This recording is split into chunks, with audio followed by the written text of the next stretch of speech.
Stuart Trew joins me now. Stuart is an international trade policy researcher. Stuart, good morning. Glad to have you back with us today.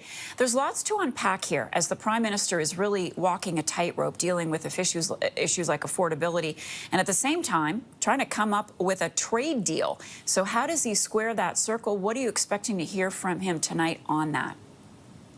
On the trade deal, I'm not sure how much. That's primarily what I've been watching. I'm not sure what he could say. He seems to be suggesting that maybe there isn't the deal that was reported on, or if it is, he's trying to temper expectations, right? That we could have some kind of sectoral deal. Really, a deal with the Americans on aluminum and steel, and maybe some kind of energy package for the future, is not going to address Canada's current problems, right? Unemployment, high unemployment in manufacturing sectors. It's not going to address the fact that Trump continues to try and deindustrialize essentially the Canadian economy. These are things that we have to deal with, I think, on a national level, cooperation with the provinces. And really, so yeah, in terms of what he's going to say tonight in respect of the deal, I really don't know. But really, I would hope that we're focusing more on what's happening here, right? Yeah. Yeah, talk to us more about that, and specifically, what sectors do you think he could address, as maybe as you're indicating we start to look past Trump? Yeah, well, we've got to stop, thinking about getting back to some kind of status quo or earlier normal period with respect to Canadian trade, right? I mean, some Canadian businesses and exporters did quite well when the U.S. market was open to Canadian products. It's no longer the case. We have this trade war with China as well. I think what's going on right now is, the United States really is trying to compete with Canada now for a lot of this production that they used to import, because simply it was cheaper to import it from Canada.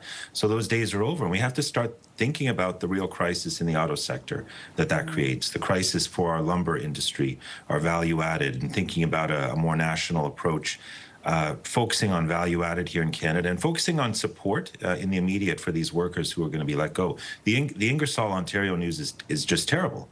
It shows you the acute impacts that this trade war is going to have on people, and the need to get in there with some kind of support, additional support for mental health, additional support for unemployment, making unemployment easier to get for people in the short term. And in the long term, thinking, how do we retain that industrial capacity, whether through a public sector or private sector cooperation, to make sure that we're actually thinking about how are we going to maintain those jobs and grow out our industrial sector in a different way. So I'm listening to you, and I'm wondering, is it good or bad timing then that the Prime Minister is going to be traveling to Asia for 10 days? Well, I think, it's always a good thing to get out there and talking to leaders, talking about expanding Canada's export opportunities in other countries, maybe attracting investment from those countries into Canada. That all has to happen. I think that's absolutely fine.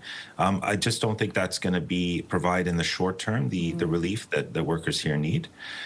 So yeah, for example, I don't know what's happening in Washington. I hate to keep coming back to this, right? But I'm starting to feel badly for our minister, Dominic LeBlanc, there. I mean, I'm just not sure those talks are going anywhere. That's not the best use of our time, I think.